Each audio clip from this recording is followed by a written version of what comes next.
اکثر ہم انسانوں کے ذہن میں ایک بہت ہی بنیادی نوعیت کا سوال ابھرتا ہے، جی بالکل۔ یعنی کیا کسی نظریے یا عقیدے کو بس مان لینا اور اس کے کچھ ظاہری احکامات کی من و ان پابندی کر لینا ہی کافی ہے؟ یہ واقعی سوچنے کی بات ہے۔ یا پھر اس پوری مشق کے پیچھے کوئی ایسی گہری حقیقت چھپی ہے جو ہمارے رویوں، ہماری سوچ اور پوری زندگی کا رخ بدلنے کی صلاحیت رکھتی ہے؟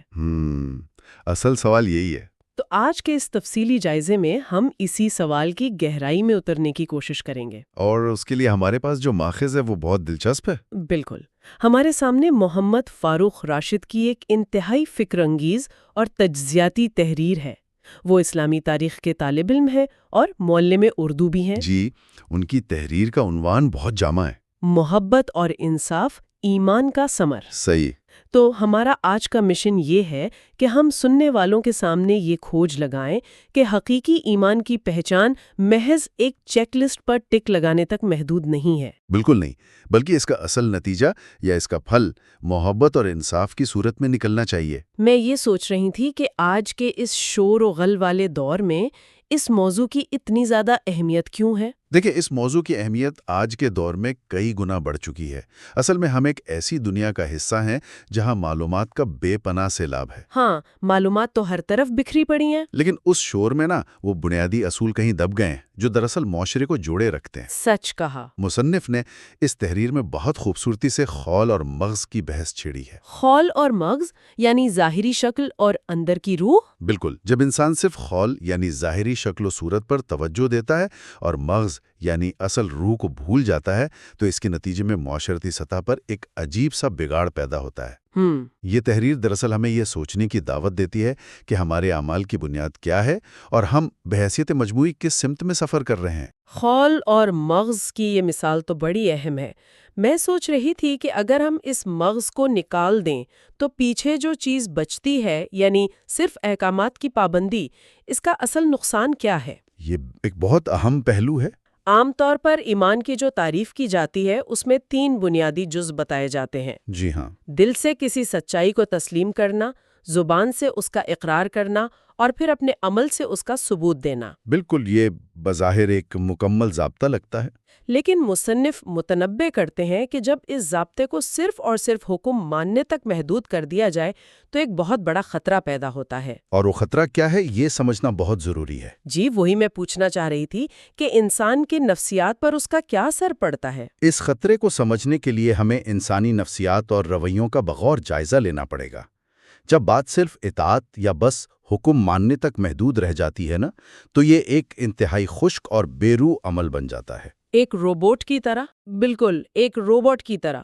انسان فرائض تو ادا کر رہا ہوتا ہے لیکن اس کے اندر وہ حرارت اور وہ احساس پیدا نہیں ہوتا جو دراصل ان اعمال کا مقصود ہے۔ یعنی عبادات اور روزمرہ کے معاملات محض ایک عادت بن جاتے ہیں؟ جی، اور اس طرح کی خشک اطاعت کا سب سے بڑا نفسیاتی نقصان یہ ہے کہ یہ انسان کے اندر کوئی حقیقی تبدیلی نہیں لاتی۔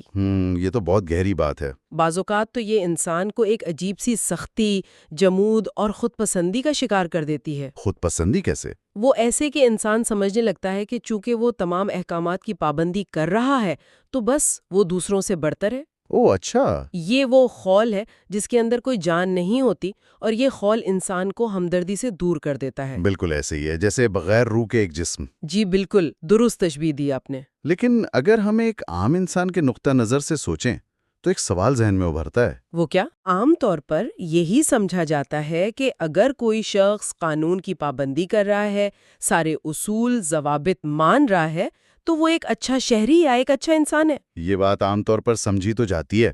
تو کیا صرف قانون یا احکامات پر چلنا معاشرے کے لیے کافی نہیں؟ اس میں اس روح یا مغز کو شامل کرنے کی اتنی زیادہ تاکید کیوں کی گئی ہے؟ یہ ایک بہت منطقی سوال ہے۔ بظاہر ایسا لگتا ہے کہ اگر سب لوگ قانون پر چلیں تو معاشرہ خود بخود ٹھیک ہو جائے گا۔ جی بالکل۔ لیکن قانون یا خشک احکامات انسان کو جرائم سے تو روک سکتے ہیں، وہ انسان کے اندر ہمدردی اور قربانی کا جذبہ پیدا نہیں کر سکتے۔ صحیح، یعنی قانون چوری سے تو روکے گا۔ ہاں، قانون آپ کو چوری کرنے سے روکے گا، لیکن قانون آپ کو اپنا کھانا کسی بھوکے کو دینے پر مجبور نہیں کر سکتا۔ کیا زبردست بات کہی آپ نے۔ تو جب مصنف یہ بتاتے ہیں کہ اس ظاہری اطاعت کے ڈھانچے میں محبت اور انصاف کی روح کا ہونا ضروری ہے، تو اس کا مطلب یہ ہے کہ یہی وہ عناصر ہیں جو انسان کو روبوٹ سے الگ کرتے ہیں۔ محبت اور انصاف۔ جی، محبت وہ عنصر ہے جو انسان کے دل کو نرم کرتی ہے، اسے دوسروں کے دکھ کو محسوس کرنے کے قابل بناتی ہے۔ اور انصاف؟ اور انصاف وہ طاقت ہے جو انسان کو محض اپنے مفاد سے ہٹ کر معاشرے میں ایک متوازن اور غیر جانبدار فرد بناتا ہے۔ یہ دونوں چیزیں مل کر ہی اس خشک اطاعت کو ایک زندہ اور دھڑکتے ہوئے کردار میں تبدیل کرتی ہیں۔ تو اس کا مطلب یہ ہوا کہ صرف چیک لسٹ پوری کرنا کافی نہیں، بلکہ اس چیک لسٹ کو پوری کرنے کے پیچھے جو نیت اور جذبہ ہے وہ اصل اہمیت رکھتا ہے۔ بالکل، بنیادی بات یہی ہے۔ اسی بات کو آگے بڑھاتے ہوئے مصنف نے انصاف کے حوالے سے ایک انتہائی طاقتور تاریخی مثال پیش کی ہے۔ جی، حضرت عمر بن خطاب رضی اللہ عنہ کا واقعہ۔ ہاں، خلیفہ دوم کا وہ مشہور واقعہ جس میں وہ راتوں کو بھیس بدل کر شہر کی گلیوں کا گشت کیا کرتے تھے۔ مقصد تو یہی ہوتا تھا کہ رعایا کی خبر گیری کر سکیں۔ بالکل، کہ اندھیرے میں یہ دیکھ سکیں کہ رعایا میں کوئی ضرورت مند، بھوکا یا مظلوم تو نہیں۔ اب یہاں سوچنے کی بات یہ ہے کہ وہ دن کے وقت اپنے دربار میں بیٹھ کر بھی تو یہ کام کر سکتے تھے۔ ظاہر ہے ان کے پاس پورے ایک ریاستی نظام موجود تھا۔ پھر راتوں کو جاگنے کی کیا ضرورت تھی؟ اگر ہم اس واقعے کی گہرائی میں جائیں تو یہ محض ایک حکمران کی کوئی عام انتظامی ڈیوٹی کا معاملہ نہیں تھا۔ تاریخ میں بے شمار حکمران گزرے ہیں جنہوں نے اپنے نظام کو بہتر چلانے کے لیے کئی طریقے اپنائے ہیں، لیکن یہاں جو محرک تھا وہ بہت مختلف تھا۔ یہ وہ گہری حساس اور اندرونی ذمہ داری تھی جو براہ راست ان کے پختہ ایمان سے جنم لے رہی تھی۔ یعنی وہ اپنے ایمان کی وجہ سے یہ سب محسوس کر رہے تھے۔ بالکل، ان کا ایمان انہیں اس بات کا احساس دلا رہا تھا کہ وہ ہر اس شخص کے لیے جواب دہ ہیں جو ان کے دائرہ اختیار میں آتا ہے۔ یہ تو ایک بہت بڑا بوجھ ہے۔ جی، اور یہ انصاف کی وہ اعلیٰ ترین سطح ہے جہاں انسان اپنے فرائض کی ادائیگی میں کسی کی شکایت کا یا کسی کے دربار میں آ کر فریاد کرنے کا انتظار نہیں کرتا، بلکہ وہ خود آگے بڑھ کر ضرورت مند کو تلاش کرتا ہے۔ صحیح کہا آپ نے۔ ایمان نے انہیں اس مقام تک پہنچایا تھا جہاں انصاف صرف عدالتوں یا نظام کا کام نہیں رہا، بلکہ ان کی روزمرہ زندگی کا سانس بن گیا۔ یہ ایک ایسا اندرونی احتساب تھا جو کسی بیرونی قانون کا محتاج نہیں تھا۔ یہ اندرونی احتساب والی بات بہت توجہ طلب ہے کہ انصاف صرف عدالتوں تک محدود نہیں ہے، بلکہ ایک روزمرہ کا عمل ہے۔ بالکل ایسا ہی ہے۔ مصنف اس نقطے کو مزید کھولتے ہیں اور بتاتے ہیں کہ قرآنی تعلیمات میں اس انصاف کو قائم رکھنے کی کتنی زبردست تاکید کی گئی ہے۔ جی، قرآنی اصول تو بہت واضح ہیں۔ وہاں انصاف کا تقاضا یہ بتایا گیا ہے کہ سچائی کو ہر حال میں تسلیم کیا جائے، چاہے وہ سچائی خود اپنے خلاف، اپنے والدین کے خلاف یا اپنے قریبی رشتہ داروں کے خلاف ہی کیوں نہ ہو۔ یہ ایک بہت کڑا امتحان ہے۔ بالکل، یہ سننے اور پڑھنے میں تو بہت اچھا لگتا ہے، لیکن میں سوچتی ہوں کہ عملی طور پر اپنے ہی خلاف سچ بولنا اور انصاف کرنا انسانی فطرت کے لیے کس قدر مشکل کام ہے۔ یہ تو بلا مبالغہ انسانی کردار کا کٹھن ترین امتحان ہے۔ ایسا ہی ہے۔ دیکھیں، انسانی نفسیات اور ہماری فطرت کا بنیادی تقاضا اپنی اور اپنے قبیلے یا خاندان کی بقا اور دفاع ہے۔ ہاں، ہم اپنوں کا ہی ساتھ دیتے ہیں اکثر۔ عام طور پر انسان ہر اس چیز کا دفاع کرتا ہے جو اس سے جڑی ہو، لہٰذا قرآن مجید میں جو عدل کا تصور پیش کیا گیا ہے وہ اس لحاظ سے انتہائی بلاغ اور انقلابی ہے کہ وہ اس بنیادی انسانی جبلت کو چیلنج کرتا ہے۔ بہت بڑی بات ہے یہ۔ اس کا تقاضا یہ ہے کہ انصاف کرتے وقت یہ نہ دیکھا جائے کہ سامنے والا کون ہے، سچائی کو قبول کرنا اور انصاف پر کھڑا ہونا اپنے ہی نقصان کو گلے لگانا۔ یہ صرف اسی صورت میں ممکن ہے جب انسان کے اندر ایک ایسی طاقت موجود ہو جو اسے وقتی فائدے یا نقصان سے بالاتر کر دے۔ اور وہ طاقت خالصتاً ایمان کی طاقت ہے۔ بالکل، یہ اس بات کا یقین ہے کہ اعمال کا جواب دہ ہونا ہے، اور یہ یقین وقتی اور مادی رشتوں سے کہیں زیادہ مضبوط ہوتا ہے۔ صحیح۔ اسی لیے یہ محض کوئی قانونی ضابطہ نہیں بلکہ ایک بہت بڑی روحانی اور اخلاقی جست ہے۔ اگر ہم اس تصور کو آج کے دور پر لاگو کریں تو اس کی شدت اور بھی واضح ہو جاتی ہے۔ بالکل ہوتی ہے۔ فرض کریں کہ ایک شخص کو کسی کاروباری معاملے میں اپنے ہی قریبی دوست یا رشتہ دار کے خلاف گواہی دینی پڑ جائے۔ یہ وہ موقع ہوتا ہے جہاں خشک اطاعت اور حقیقی ایمان کا فرق کھل کر سامنے آتا ہے۔ جی، تو اس کٹھن پہلو یعنی انصاف کو سمجھنے کے بعد اب ہم گفتگو کا رخ اس کے دوسرے اور بظاہر قدرے نرم پہلو کی طرف موڑتے ہیں، جو کہ محبت ہے۔ محبت۔ مصنف نے اس روحانی سفر کو بڑی خوبصورتی سے جوڑا ہے۔ میں یہ سمجھنا چاہتی ہوں کہ جب ایک انسان اپنے خالق سے سچی محبت کرتا ہے تو وہ کس طرح لامحالہ اس کی مخلوق سے محبت کرنے پر مجبور ہو جاتا ہے۔ یہ ایک بہت خوبصورت تعلق ہے۔ ہاں، یہ تعلق کیسے بنتا ہے کہ خالق سے محبت مخلوق کے لیے ہمدردی کے راستے کھول دے؟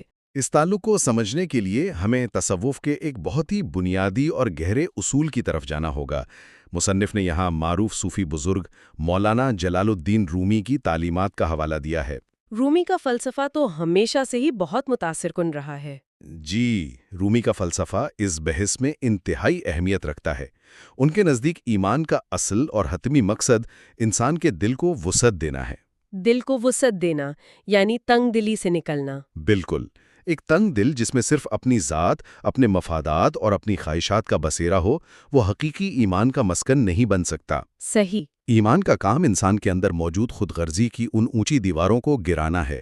جب انسان خالق کائنات کی عظمت اور اس کی محبت کو محسوس کرتا ہے تو اسے یہ احساس ہوتا ہے کہ یہ تمام انسان، یہ جانور، یہ درخت، غرض یہ پوری کائنات اسی ایک ہستی کی تخلیق ہے۔ واہ، کتنی گہری بات ہے۔ تو پھر یہ کیسے ممکن ہے کہ کوئی شخص مصور سے تو محبت کا دعویٰ کرے لیکن اس کی بنائی ہوئی تصویر کو حقیر سمجھے یا اسے نقصان پہنچائے؟ بالکل ممکن نہیں، یہ تو تضاد ہو جائے گا۔ ہاں، روحانی ترقی کا یہ وہ سفر ہے جہاں انسان کائنات اور اس کے خالق کے ساتھ ایک گہرا قلبی اور جذباتی رشتہ محسوس کرتا ہے۔ رومی کے حوالے سے دل کی وسعت کی یہ بات بہت فلسفیانہ اور گہری معلوم ہوتی ہے۔ جی ہے۔ لیکن اگر ہم اسے روزمرہ کی سطح پر لائیں تو ایک عام انسان کے لیے اس دل کی وسعت کا عملی مطلب کیا ہے؟ یہ بہت ضروری سوال ہے کیونکہ عملی زندگی میں اطلاق ہی اصل چیز ہے۔ ہاں، جیسے ایک شخص جو صبح ٹریفک میں پھنسا ہے، دفتر میں مشکل حالات کا سامنا کر رہا ہے یا زندگی کی عام پریشانیوں سے الجھ رہا ہے، اس کے لیے اس فلسفے کی کیا اہمیت ہے؟ یہ بہت اہم پہلو ہے کیونکہ فلسفہ جب تک عملی زندگی میں نظر نہ آئے اس کا کوئی فائدہ نہیں۔ بالکل۔ روزمرہ کی زندگی میں دل کی وسعت کا مطلب یہ ہے کہ ہم دوسروں کی خامیوں اور ان کی غلطیوں کو کس نظر سے دیکھتے ہیں۔ اچھا۔ مثال کے طور پر ٹریفک میں اگر کوئی شخص غلط طریقے سے گاڑی آگے نکال لیتا ہے تو ایک تنگ دل انسان فوراً غصے میں آ جائے گا، جھگڑا کرے گا۔ جی، اور اسے اپنی انا کا مسئلہ بنا لے گا۔ لیکن جس انسان کا دل وسیع ہو چکا ہو وہ شاید یہ سوچے گا کہ ممکن ہے وہ شخص کسی ایمرجنسی میں ہو یا وہ کسی ذہنی دباؤ کا شکار ہو۔ یعنی وہ جواز تلاش کرے گا اس کے لیے۔ وسعت قلبی انسان کو رد عمل دینے کی بجائے سمجھنے کی طرف لے جاتی ہے۔ یہ ہمیں سکھاتی ہے کہ ہر انسان اپنی ایک جنگ لڑ رہا ہے۔ مصنف نے اسی عملی فائدے کی طرف اشارہ کیا ہے جب وہ یہ اصول بیان کرتے ہیں کہ بہترین انسان وہی ہے جو دوسروں کے لیے سب سے زیادہ فائدہ مند ہو۔ یہ تو بہت خوبصورت مقولہ ہے۔ یہ محض ایک اخلاقی مقولہ نہیں ہے بلکہ یہ معاشرے کو پرامن رکھنے کا سب سے بڑا ہتھیار ہے۔ بالکل سچ کہا۔ اگر ہر شخص یہ سوچے کہ اس کا وجود کسی دوسرے کے لیے تکلیف کا باعث نہ بنے بلکہ وہ کسی نہ کسی کے کام آئے تو معاشرے سے کتنی ہی الجھنیں اور تنازعات خود بخود ختم ہو جائیں۔ اگر معاشرے کا ہر فرد صبح اٹھ کر محض یہ ایک اصول اپنا لے کہ آج کے دن اس نے کسی ایک انسان کے لیے بھی فائدہ مند ثابت ہونا ہے تو اس سے معاشرے میں ہمدردی اور یکجہتی کی جو لہر پیدا ہوگی وہ واقعی بے مثال ہوگی۔ اس میں تو کوئی شک نہیں۔ لیکن یہاں نا ایک بہت بڑا تضاد سامنے آتا ہے اور یہ وہ موڑ ہے جو اس تفصیلی جائزے کو قدرے سنجیدہ بنا دیتا ہے۔ جی بتائیں۔ ہم نے ایمان کے ان خوبصورت ثمرات یعنی محبت، انصاف اور وسعت قلبی کی بات کی، لیکن جب ہم آج کے جدید دور کے چیلنجز پر نظر ڈالتے ہیں تو حقیقت اس کے بالکل برعکس نظر آتی ہے۔ یہ بہت تلخ حقیقت ہے۔ آج ہم اکثر دیکھتے ہیں کہ مذہب یا عقیدے کے نام پر جو رویے سب سے زیادہ نمایاں ہوتے ہیں ان میں شدت، سختی اور تعصب بہت زیادہ ہوتا ہے۔ بالکل ایسا ہی ہے۔ وہ محبت اور وہ عدل جو اس کی اصل روح ہے وہ کہیں غائب نظر آتے ہیں۔ آخر ہم اس خوبصورت پیغام سے اتنے دور کیسے ہو گئے؟ یہ بگاڑ کہاں سے پیدا ہوا؟ مصنف نے اس المیے کی جڑ کو بہت باریک بینی سے پکڑا ہے۔ تو وہ جڑ ہے کیا؟ ظاہری اعمال پورے کر لیے، گنتی پوری کر لی، اور اس سے اس کی تمام ذمہ داریاں ادا ہو گئیں تو وہ ایک عجیب سی خود فریبی میں مبتلا ہو جاتا ہے۔ خود فریبی کا شکار ہو جاتا ہے۔ ہاں، اور اس ظاہری عمل کے نتیجے میں چونکہ اس کے اندر کی دنیا نہیں بدلتی، اس کے اخلاق نہیں سمرتے، تو اس کا رویہ سخت ہونا شروع ہو جاتا ہے۔ وہ دوسروں کو حقیر سمجھنے لگتا ہوگا۔ جی، وہ دوسروں کی خامیاں ڈھونڈنے لگتا ہے اور خود کو حق بجانب سمجھتا ہے۔ یہیں سے تعصب جنم لیتا ہے۔ کتنی افسوسناک بات ہے۔ وہ مذہب جو معاشرے میں امن، بھائی چارہ اور جوڑ پیدا کرنے کے لیے آیا تھا، جب اس کی روح نکال دی جائے تو اسی کے نام پر اختلافات، نفرتیں اور دوریاں پیدا ہونے لگتی ہیں۔ اور آج کل تو سوشل میڈیا پر یہ اور بھی زیادہ نظر آتا ہے۔ بالکل، خاص طور پر آج کل کے ڈیجیٹل دور میں جہاں ہر شخص اپنی ایک الگ دنیا میں جی رہا ہے، یہ شدت پسندی مزید گہری ہو گئی ہے۔ معاشرے کا امن و استحکام تباہ ہونے لگتا ہے، کیونکہ جو اصل ہدف دلوں کو جوڑنا اور عدل قائم کرنا تھا، وہ ایک خشک اطاعت کی بھیٹ چڑھ چکا ہوتا ہے۔ یہ تشریح واقعی اس بات کو واضح کرتی ہے کہ ظاہری پابندی اور اندرونی تبدیلی میں کتنا بڑا فرق ہے۔ لیکن اس صورتحال سے نکلنے کا راستہ کیا ہے؟ راستے تو تلاش کرنے پڑیں گے۔ مصنف اس حوالے سے نظام تعلیم کے کردار کو بہت اہمیت دیتے ہیں۔ جی، تعلیم کا کردار بہت بنیادی ہے۔ بظاہر تو ہمارے تعلیمی اداروں میں بھی مذہبی معلومات دی جاتی ہیں، عقائد پڑھائے جاتے ہیں، پھر ہمارا نظام تعلیم کہاں ناکام ہو رہا ہے؟ یہ بہت اہم سوال ہے۔ کیا ہم نئی نسل کو صرف معلومات کا ایک پلندہ دے رہے ہیں اور کردار سازی کو بھول رہے ہیں؟ نظام تعلیم کی ناکامی کی اصل وجہ یہی ہے کہ ہم نے تعلیم کو معلومات کی منتقلی تک محدود کر دیا ہے۔ صرف رٹا لگانا؟ ہاں، ہم طالب علموں کو تاریخ کے واقعات یاد کروا دیتے ہیں، عقائد کی فہرستیں رٹا دیتے ہیں، لیکن ہم انہیں یہ نہیں سکھاتے کہ ان سب کا مقصد کیا ہے۔ بالکل۔ اگر ایک طالب علم کو یہ تو معلوم ہے کہ تاریخ میں کس نے کیا کیا، لیکن اسے یہ نہیں سکھایا گیا کہ ان واقعات سے ہمدردی، برداشت اور انصاف کا کیا سبق ملتا ہے، تو وہ تعلیم بے ثمر ہے۔ اس کا کوئی فائدہ نہیں ہے زندگی میں۔ ہمارے تعلیمی اداروں کو یہ سکھانا ناگزیر ہے کہ ایمان اور علم کا حتمی ہدف انسان کو محبت کرنے والا اور انصاف پسند بنانا ہے۔ یہ بہت خوبصورت بات ہے۔ ہمیں ایک ایسے نصاب کی ضرورت ہے جو طلباء سے یہ پوچھے کہ جو کچھ انہوں نے آج سیکھا، اس نے انہیں اپنے ارد گرد کے لوگوں کے لیے کتنا بہتر انسان بنایا۔ کیا اس علم نے انہیں معاشرے کے کمزور طبقات کے ساتھ بہتر سلوک کرنے کی ترغیب دی؟ بالکل۔ جب تک ہمارا نظام تعلیم معلومات سے آگے بڑھ کر کردار سازی کو اپنا ہدف نہیں بناتا، اور جب تک نئی نسل اس بنیادی حقیقت کو سمجھ کر اپنے کردار میں نہیں ڈھالتی، تب تک ایک متوازن، ذمہ دار اور پرامن معاشرے کی تشکیل محض ایک خواب ہی رہے گی۔ اس تفصیلی جائزے کے اختتام کی طرف بڑھتے ہوئے اگر ہم اس پوری اور گہری گفتگو کو سمیٹنا چاہیں تو ایک انتہائی خوبصورت اور جامع تمثیل میرے ذہن میں آتی ہے۔ جی ضرور بتائیں۔ مصنف کی اس پوری بحث کا نچوڑ یہ ہے کہ ایمان کا سفر بلا شبہ اطاعت کے بیج سے ہی شروع ہوتا ہے۔ اطاعت وہ بنیاد ہے، وہ زرخیز زمین ہے جس میں یہ بیج بویا جاتا ہے۔ بالکل درست۔ لیکن کوئی بھی کسان صرف بیج بو کر یہ نہیں سمجھتا کہ اس کا کام ختم ہو گیا۔